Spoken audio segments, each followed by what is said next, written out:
Malam itu hujan deras membasahi Jakarta.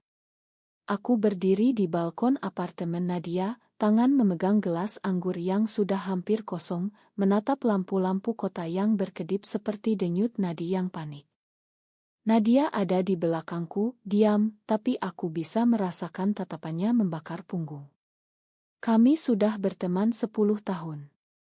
10 tahun dia mendengar aku cerita tentang cowok-cowok yang datang dan pergi, tentang rencana pernikahan dengan Adit yang sudah hampir tanggalnya, tentang bagaimana aku yakin sekali aku strike. Dia selalu tersenyum, mendukung, tak pernah protes. Malam ini, setelah pesta ulang tahun teman kami pulang bersama karena taksi sulit didapat. Dan entah kenapa, di tengah hujan yang tak kunjung reda, dia tiba-tiba mendekat. Ais, suaranya pelan, hampir hilang ditelan deru hujan. Kalau aku bilang aku mencintaimu, kamu akan lari. Aku menoleh, tertawa kecil karena mengira itu candaan seperti biasa.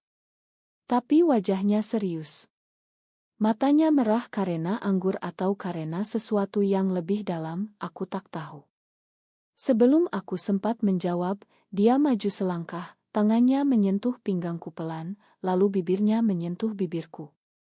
Waktu berhenti. Bibirnya hangat, lembut, tapi ada getaran di dalamnya seperti orang yang sudah menahan terlalu lama. Aku seharusnya mendorongnya. Seharusnya marah. Seharusnya ingat Adit, ingat ibu yang selalu bilang perempuan harus menikah dengan laki-laki baik-baik, ingat masjid di kampung yang selalu ramai salat Jumat. Tapi aku tidak. Aku malah membalas. Bibirku bergerak mengikuti ritmenya, tanganku naik ke lehernya, menariknya lebih dekat.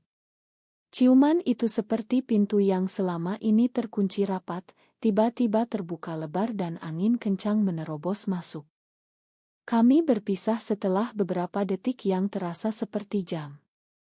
Nadia mundur, wajahnya pucat. "Ma," katanya cepat, suaranya gemetar. "Aku tak seharusnya. Aku tidak bisa bicara." Dada terasa sesak, tapi bukan karena marah. Karena sesuatu yang lain. Sesuatu yang selama ini aku tolak ada di dalam diriku. Aku menatapnya, lalu menatap gelas anggur di tangan, lalu menatap hujan di luar. "Kenapa sekarang?" tanyaku akhirnya, suara serak. "Karena aku tak tahan lagi melihat kamu menikah dengan orang lain," jawabnya. "Karena aku tahu kamu juga merasakan ini. Meski kamu selalu bilang kamu strike." Aku ingin membantah. Ingin bilang itu cuma anggur, cuma momen, cuma kesalahan. Tapi kata-kata itu tak keluar. Malam itu aku pulang dengan taksi yang akhirnya datang, tanpa bicara lagi. Di dalam mobil, aku menyentuh bibirku sendiri, masih terasa hangatnya bibir Nadia. Dan untuk pertama kalinya dalam hidup, aku takut pada diriku sendiri. Keesokan harinya, aku bangun dengan kepala berat dan hati lebih berat lagi. Pesan dari Nadia hanya satu, aku minta maaf. Aku tak akan mengulangi. Lupakan saja. Aku tidak balas. Aku tak tahu harus bilang apa. Aku buka lemari, lihat gaun pengantin yang sudah dibeli ibu, warna putih bersih seperti janji yang belum ternoda. Tapi sekarang setiap kali aku melihatnya, aku melihat wajah Nadia. Aku benci diriku. 2 hari kemudian, Adit datang ke rumah. Dia membawa bunga mawar merah, seperti biasa. "Kamu baik-baik saja, sayang?" Kelihatan pucat. Aku tersenyum, pura-pura. "Cuma capek pesta." Dia mencium pipiku, dan aku merasa bersalah yang membakar. Aku membayangkan bibir Nadia lagi, dan aku hampir menangis. Malam itu aku telepon Nadia. Suaraku gemetar. "Kita harus bicara." Dia datang ke kai kecil di Kemang, tempat kami biasa nongkrong. Wajahnya tegang, tapi matanya penuh harap. Aku duduk di depannya, tangan saling menggenggam di bawah meja agar tak terlihat gemetar. Aku tak bisa lupakan malam itu, kataku pelan. Dan itu menakutkan. Dia menatapku lama. Aku juga takut, Ais. Tapi aku lebih takut kalau aku diam saja dan kamu menikah dengan Adit. Aku menunduk. Aku tak tahu apa yang aku rasakan. Aku tak pernah membayangkan ini. Keluargaku. Mereka tak akan mengerti. Ibu pernah bilang kalau ada anak perempuan yang suka perempuan, itu dosa besar. Ayah pasti akan usir aku dari rumah. Nadia meraih tanganku di atas meja. Aku tahu. Di Indonesia ini kita tak punya tempat. Tapi aku tak bisa bohong lagi. Aku mencintaimu sejak lama. Dan aku yakin kamu juga. Aku menarik napas dalam. Aku tak yakin. Tapi aku juga tak bisa pura-pura tak merasakan apa-apa. Kami diam lama. Hujan mulai turun lagi di luar jendela. Aku merasa seperti sedang berdiri di tepi jurang. Satu langkah lagi dan semuanya akan jatuh. Malam itu kami tidak pulang bersama. Tapi sebelum berpisah, Nadia mencium keningku pelan. Aku akan tunggu kamu memutuskan, katanya. Tapi jangan lama. Aku tak kuat. Aku pulang dengan hati yang berantakan. Di kamar, aku membuka diari lama, membaca tulisan-tulisan tentang Adit, tentang mimpi pernikahan, tentang masa depan yang aman. Tapi di antara baris-baris itu, aku mulai melihat bayangan Nadia. Dan aku tahu, tak ada jalan kembali. Seminggu berlalu seperti kabut. Aku menghindari Nadia.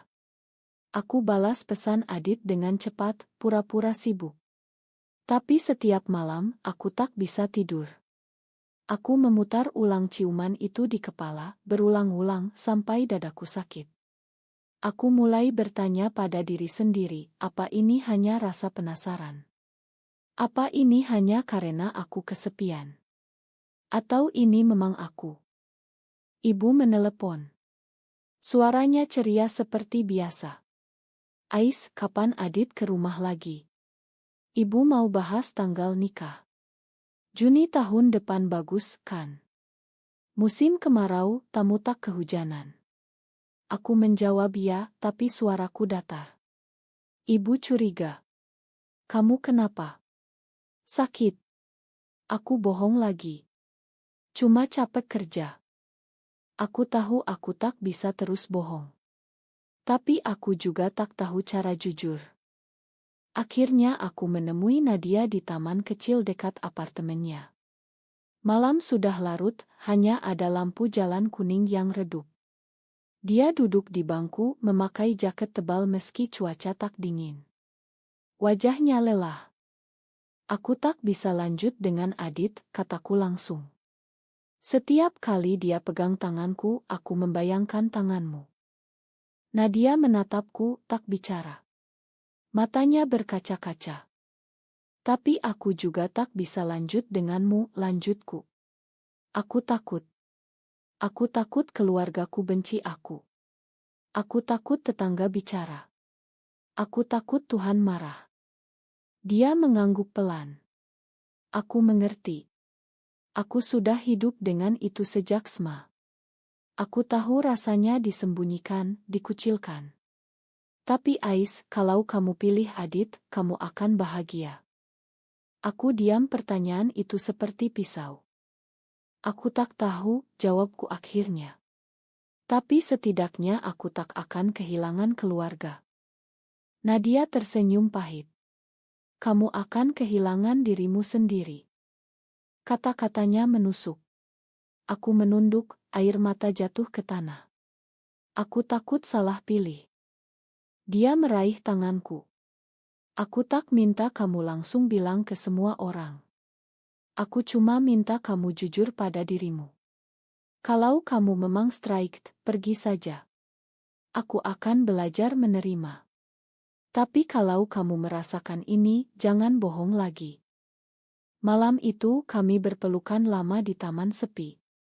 Aku merasakan detak jantungnya cepat dan kuat. Dan aku tahu aku tak bisa lagi pura-pura. Keesokan harinya, aku membatalkan janji makan malam dengan Adit. Aku bilang sakit. Dia khawatir, tapi aku tak bisa melihat wajahnya.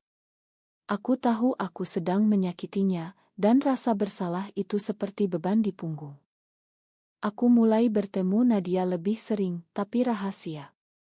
Kami makan malam di restoran kecil yang tak dikenal teman, jalan-jalan di mal saat malam, duduk di mobil sambil bicara sampai larut. Setiap kali dia menyentuhku, aku merasa hidup. Tapi setiap kali pulang, aku merasa mati. Suatu malam, di mobil Nadia, dia bertanya, "Kapan kamu bilang ke Adit?" Aku menatap keluar jendela. Aku tak tahu.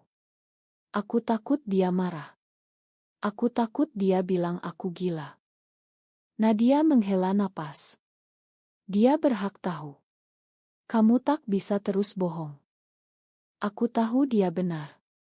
Tapi keberanian itu tak datang. 2 minggu kemudian, Adit datang ke kantor. Dia bawa makan siang, wajah cemas. "Ais, kita perlu bicara. Kamu menghindariku. Apa ada masalah?" Aku membawanya ke ruang meeting kosong. Di sana, dengan suara pelan, aku bilang aku tak bisa lanjut. Aku tak mencintaimu seperti dulu. Dia terdiam. Matanya melebar. Kenapa? Ada orang lain. Aku menunduk. Ada. Tapi bukan laki-laki. Wajahnya berubah. Dari bingung ke marah ke sedih. Maksudmu apa? Aku menangis. Aku suka perempuan, Adit. Aku baru sadar sekarang. Dia bangkit, kursi bergeser keras. Kamu bohong. Kamu cuma bingung. Kita bisa ke psikolog. Kita bisa atasi ini. Aku menggeleng. Ini bukan penyakit. Ini aku. Dia menatapku lama, lalu berbalik. Aku tak bisa terima ini. Pintu ditutup keras. Aku terduduk, menangis sendirian. Malam itu Nadia datang ke apartemenku. Dia memelukku tanpa bicara. Aku menangis di dadanya. Aku sudah bilang ke Adit. Dia pergi. Dia mencium rambutku. Kamu berani. Aku bangga. Tapi aku tahu, ini baru permulaan. Badai yang lebih besar masih menunggu. Kabar itu menyebar pelan tapi pasti. Teman-teman kantor mulai bertanya. Ais, beneran putus sama Adit?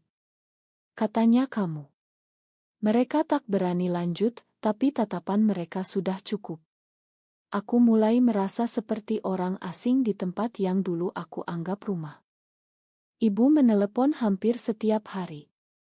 Adit bilang kalian putus. Kenapa, nak? Dia orang baik. Kamu tak mau menikah.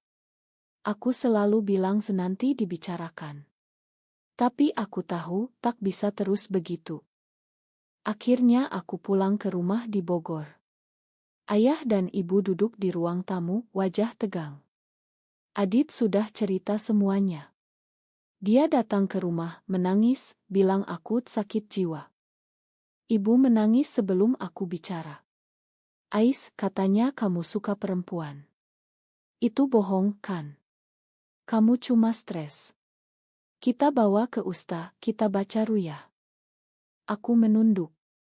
Bu, itu benar. Ayah bangkit. Suaranya keras. Kamu malu-malukan keluarga. Kami besarkan kamu dengan agama, dengan adat. Kamu mau jadi apa? Jadi binatang. Aku menangis. Ayah, ini bukan pilihan. Ini aku. Ibu memelukku, tapi tangannya gemetar. Kamu harus sembuh. Jangan bilang ke siapa-siapa. Kita tutup rapat. Kita cari pengobatan. Aku pulang ke Jakarta dengan hati hancur. Nadia menunggu di depan apartemen. Dia memelukku erat. Mereka tak mengerti sekarang. Mungkin nanti. Tapi aku tahu, mungkin tak ada nanti. Kami mulai hidup bersama secara diam-diam. Nadia pindah ke apartemenku. Kami tidur berpelukan, tapi tak lebih dari itu. Kami bicara tentang masa depan, tentang mungkin pindah ke Bali atau ke luar negeri, tempat yang lebih terbuka. Tapi aku tahu, aku tak bisa tinggalkan keluarga begitu saja. Suatu hari, adikku Rina datang tanpa pemberitahuan. Dia melihat Nadia di dapur, membuat sarapan. Rina menatap kami bergantian. "Kak, ini siapa?" Aku panik. "Teman." Rina tersenyum sinis. "Teman kok tinggal bareng?" "Kak, aku tahu." Adit cerita. "Kamu lesbian." Aku tak bisa jawab. Nadia maju. "Rina, ini urusan pribadi kakakmu." Rina tertawa pahit. "Kalian egois.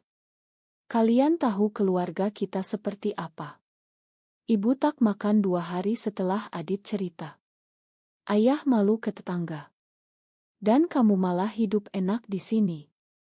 Aku menangis. Aku tak mau menyakiti mereka. Tapi aku juga tak bisa bohong lagi.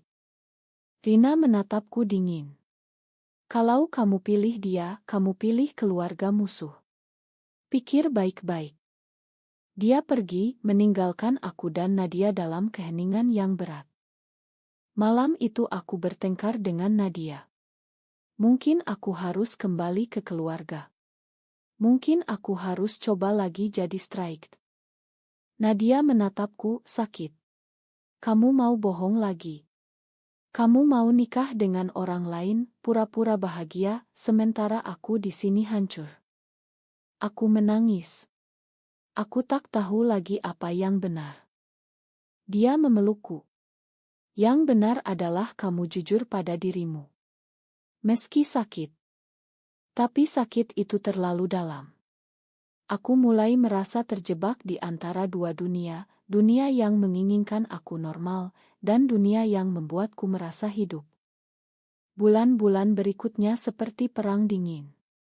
Keluargaku memutus kontak. Ibu hanya kirim pesan singkat, "Pulang kalau sudah sadar." Adit menikah dengan orang lain cepat sekali. Foto pernikahannya muncul di Instagram teman-teman, dan aku merasa seperti ditusuk. Nadia dan aku tetap bersama, tapi retak mulai terlihat. Dia ingin kami terbuka, setidaknya ke teman dekat. Aku takut. Kalau mereka tolak aku tak punya siapa-siapa lagi.